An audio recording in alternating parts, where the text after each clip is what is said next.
So my birthday is on Valentine's Day, and I've honestly always loathed it.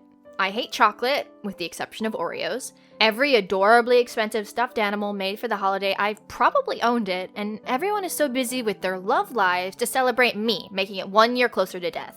All this animosity towards the day of commercialized love got me thinking, if all villains are protagonists in their own stories, surely there's some form of love they feel, right?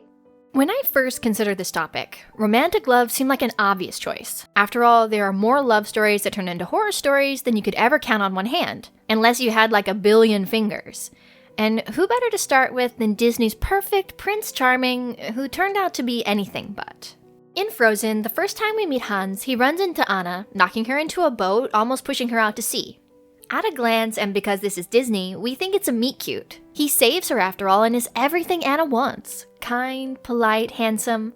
But this moment, like all of Hans's actions throughout Frozen, is superficial and planned. In his duet with a smitten Anna, we learn a little bit about his background, and through the scene's subcontext, we can see a broader image of who he is.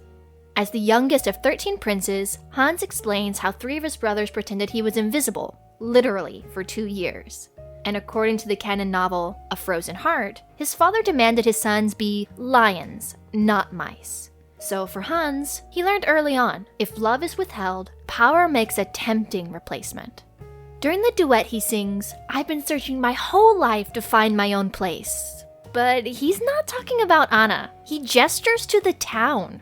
If you pay attention to the lyrics, it's clear they're singing about 2 very different things. Anna is falling in love with Hans. Hans is falling in love with the idea of a coup d'etat where he and Anna burn Elsa for witchcraft.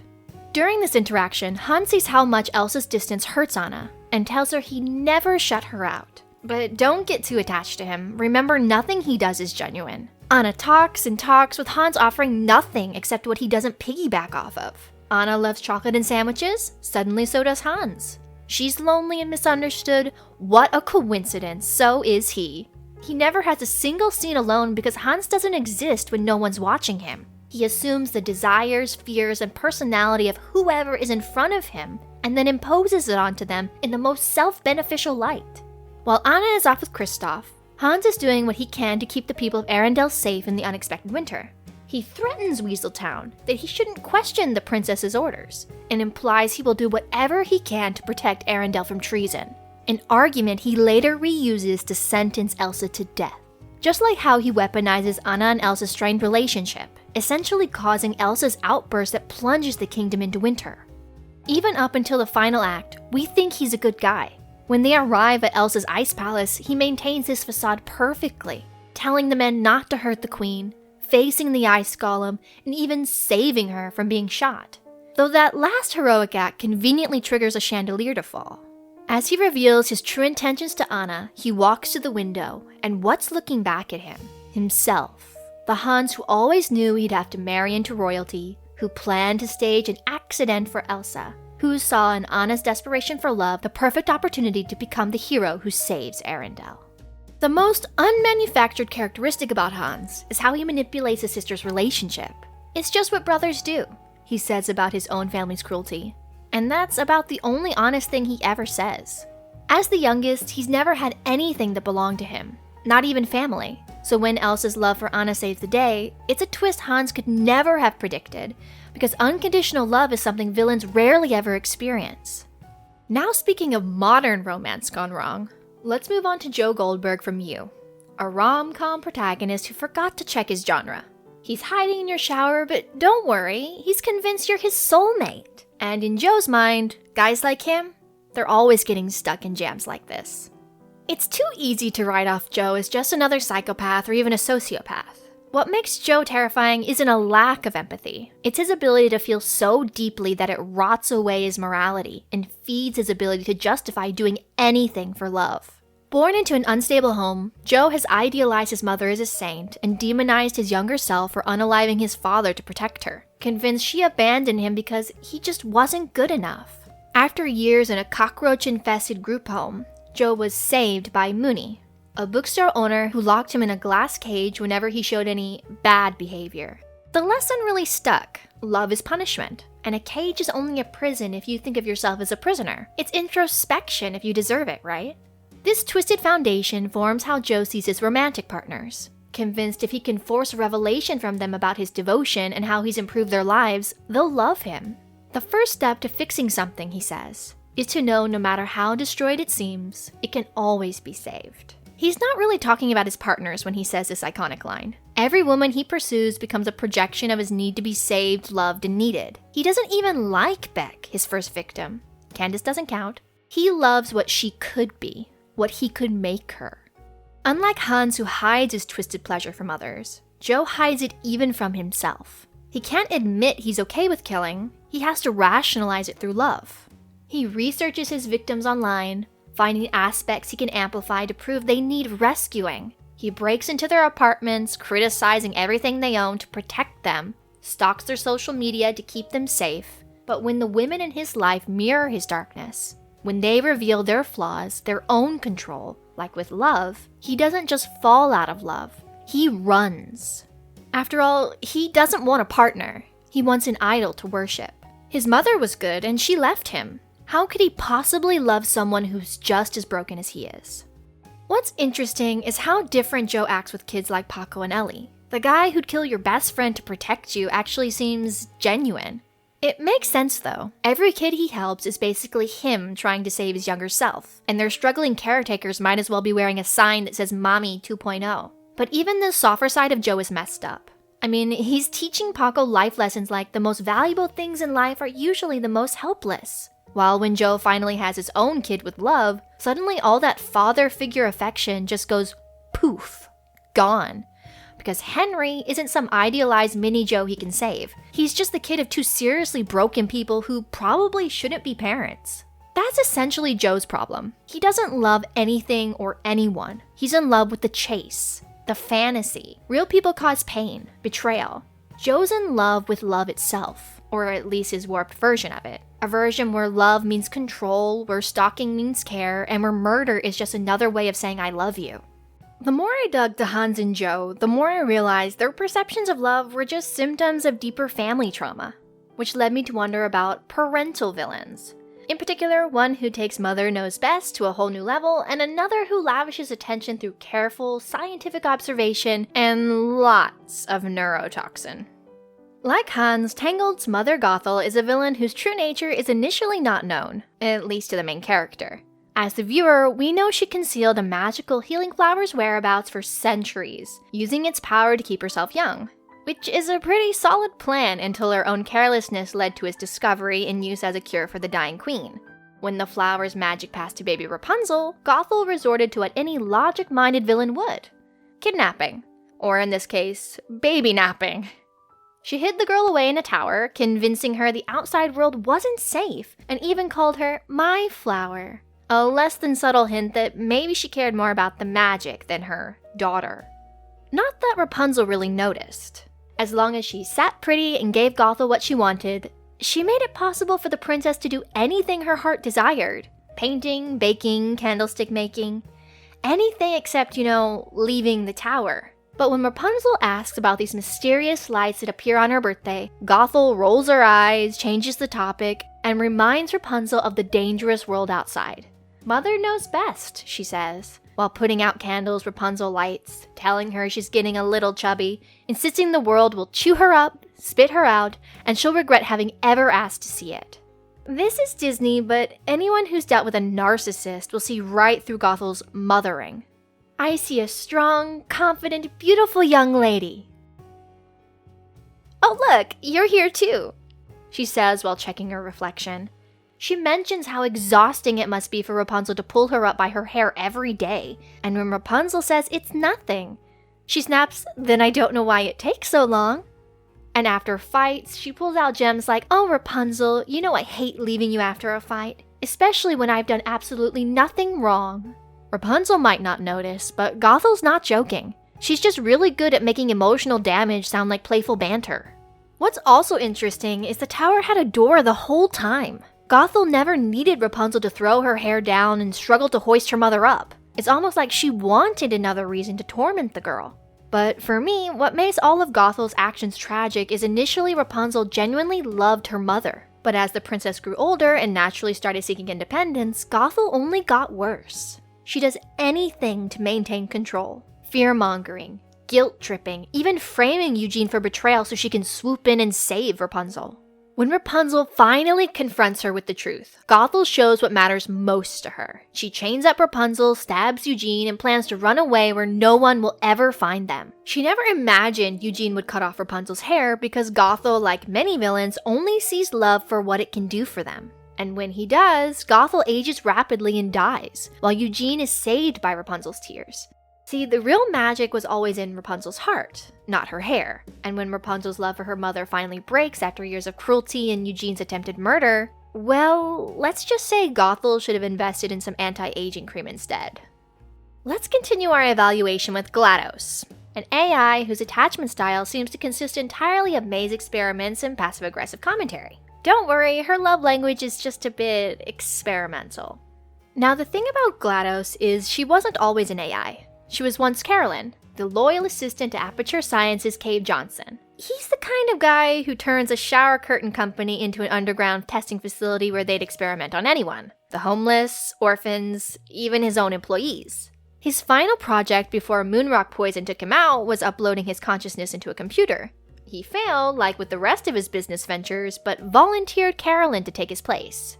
What I and many others like to believe, some part of Cave made it in there too. Especially consider GLaDOS's itch, as she calls it, to test at any cost. Her first act after activation was actually flooding the testing facility with neurotoxin on Bring Your Daughter to Work Day. They tried fixing her with a morality core, to which she responded, "Since the installation, I've lost all interest in killing. Now I only crave science." Spoiler alert, GLaDOS is a dirty, fake, cake-promising liar. When we first meet GLaDOS, she's all, "Fun and learning are the primary goals, but injuries may occur."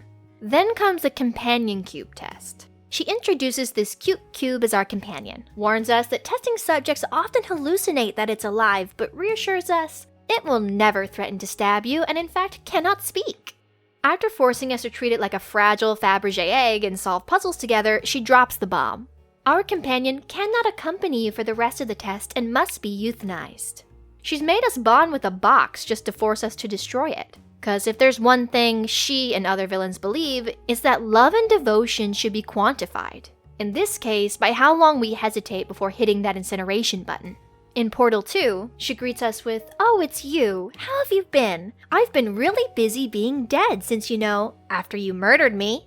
She's more bitter, petty, and finds new ways to insult us in every chamber. She'll play a train whistle and say, "People with guilty consciences are more easily startled by loud noise." I'm sorry, I don't know why that went off.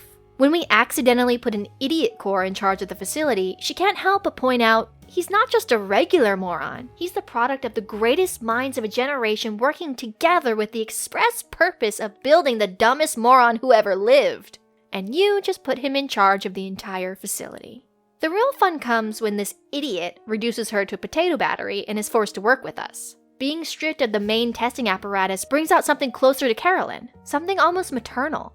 There's even a theory that Chell, the main character, might be Carolyn's daughter, supported by the strangely personal way GLaDOS interacts with her and the parent-to-child lyrics in the ending song. But whether this connection is real doesn't matter as much as what it represents. GLaDOS has developed a genuine attachment to Chell's exceptional problem-solving skills. Like a proud mother measuring her child's achievements, she quantifies every aspect of Chell's performance, from completion times to survival rates. When she finally saves us from being sucked into space, GLaDOS admits, "I thought you were my greatest enemy, when all along you were my best friend," before immediately deleting this emotional revelation because feelings are too abstract to be properly measured. In the end, GLaDOS releases Chell because she's finally gathered enough data to conclude she's simply too efficient at surviving her tests. The best solution to a problem is usually the easiest one, she tells us. And I'll be honest, killing you is hard. She's determined Chell's worth through countless experiments, measured her devotion through endless chambers, and ultimately decided she's exceeded her metrics for what a test subject should be capable of. It's probably the closest thing to love an AI can calculate. Now, whether a villain is a living person, a Disney character, or an AI, what they perceive as love is always something idealized. For GLaDOS, her maternal affection correlates to how well Chell survives her puzzles, while Joe searches for a soulmate who is fundamentally good and also unaffected by the horrendous acts he commits, neither of which are healthy or realistic. But these characters are amateurs compared to our next villains, who aren't content with finding love, they're determined to force it, whether through magic or murder. The Love Witch, aka Elaine when she's out in regular society, has no trouble turning heads. With a rehearsed smile, intense eye contact, and a dash of blood magic, men fall at her feet. But beneath the perfect eyeliner and vintage glam lies a woman whose ex-husband scolded her for late dinners, and whose father made sure she knew she was crazy, stupid, and too fat to interest men. In the opening, Elaine declares, "I'm starting a new life, and if only I'd known before what I know now." What we soon know is she's on the run from the memory of Jerry, that ex-husband I mentioned. She's already reinvented herself as a burlesque dancer in San Francisco, joined a coven, possibly poisoned Jerry in a failed attempt to get him back, and arrived in a new town following several coven members turning up dead. You know, normal post-breakup stuff. Everything about Elaine is carefully curated. An it girl who never has a hair out of place, won't be caught dead in sweats, and yes, that's definitely a half wig. "People always ask me why I'm a witch," she says. "I tell them it's because I want to have magical powers. But it's not like how it sounds. All it is using your will to get what you want." And what Elaine wants is the fairy tale. Convinced we're all princesses waiting for Prince Charming to carry us away on a white horse.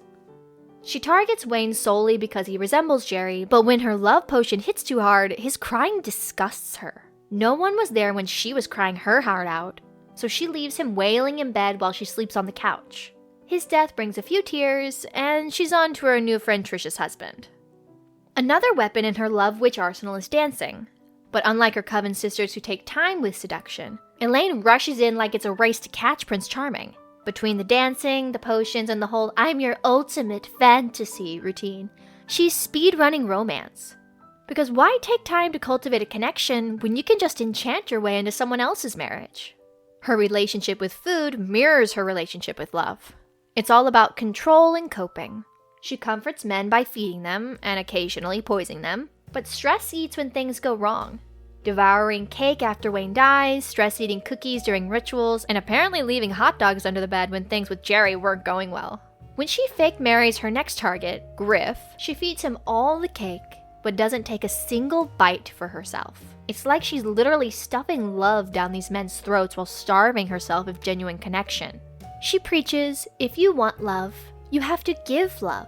Collecting other women's husbands like trading cards. She'll befriend women like Trish, steal their husbands, then act shocked, cower even, when confronted with her magic driving them toward death. She scorns women who neglect their men's needs, because she has zero respect for other women or herself really, which is why she loses interest the moment a man shows any feminine vulnerability. It all comes back to Griff, who seems perfect. She skips the love potion, removes her wig, wears normal clothes because pretending is also real. But when he refuses to be manipulated, she sees him as death itself, with her past lover's faces projected over his. Her solution is to sever the first real connection she's made, stab Griff in the heart, and hallucinate him proposing, turning her latest murder into another romantasy painting. Here we come to Villanelle, an assassin and our final villain who turns killing into performance art while searching for someone who truly sees her, preferably a middle-aged woman with moderate to severe mommy energy. But before there was Villanelle, there was Oksana, whose self-concerned mother dumped her in a Russian orphanage, which she later burned down, as villains do, because of her darkness. An organization called the 12 saw potential in this backstory, faking Oksana's death in prison, where she landed after killing her married lover's husband with some creative below-the-belt dismemberment, and transforming her into a fashionably murderous goof. The first time we see Villanelle is in a Viennese ice cream shop, mimicking the smile of a friendly server to win a little girl's trust. It works, of course, but she's not smiling at the girl. She's smiling at her own success right before knocking the ice cream into the child's lap. "Most days I feel nothing," she admits. "I wake up and think again, really? Everyone else isn't screaming with boredom too?" So she fills the void with designer clothes, death, sarcasm, and a particular fondness for partners who remind her of the mother who tossed her away. Villanelle is initially attached to her job, the 12 creating a pseudo-parental relationship with postcards saying, "Miss you, kill for us, and we'll give you the approval mommy never did." But just like with her mother, it's all conditional love. When Villanelle finally tries to stop killing, approaching MI6's Carolyn for a way out, she's rejected. After all, what value could she have if she's not murdering people with style? This curiosity leads her back to Mother Russia, where she briefly finds what feels like home. Dancing to Elton John with her siblings, winning cow patty chucking competitions. For a moment, she believes her mother has changed. The whole village seems to adore her. But when her mother crushes her half-brother's spirit over him losing a cooking contest, Villanelle sees the truth. She's not the source of the darkness. She's its product. In an argument where her mother insists that she must leave, Villanelle says she didn't mind the orphanage. She didn't mind her mother not coming back. All she needs is her mother to acknowledge their shared monstrousness. Her mother insists Villanelle was bad from the beginning. She drove her father away. She made life impossible. So Villanelle finally understands. "I think I need to kill you, Mama." And she does. The house burns, but she spares her brothers, even leaving them money for Elton John tickets. Because justice above all else, even if it looks like torching every bridge. This desperate need to be accepted is what draws her to Eve. Someone who neither runs from Villanelle's chaos, nor really tries to change it. While Villanelle's idea of connection remains twisted, telling a target his death will give his children something to bond over before killing him, with Eve they agree. I think my monster encourages your monster. Finally finding what her mother denied her. By season 3's end, and only end because season 4 is hot wet trash, Villanelle's questioning if she stops killing, who is she? When Eve suggests they walk away from each other, from their matching monsters, they both turn back. Because for villains, finding that someone who recognized their darkness without flinching is the closest thing to love they'll ever know. So, do villains feel love? Turns out they do feel it, just not in ways that end well for anyone. Han sees power as a substitute for affection. Joe and Elaine are in love with the fantasy of love itself. Mother Gothel and GLaDOS treat love like a resource to be harvested, and Villanelle? She's just trying to find someone who won't flinch at her creative approach to problem solving. They're all their own protagonists, trying to measure, control, or force attachment in their own unique ways. But whether they're manipulating princesses, stalking bookstore customers, or developing maternal feelings through failed murder attempts, they all end up learning the same lesson. Love can't be manufactured, quantified, or blown up, though they certainly will keep trying.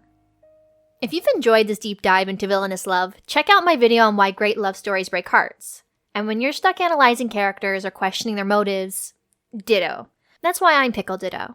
Because whatever storytelling pickle you're in, I've probably been there too.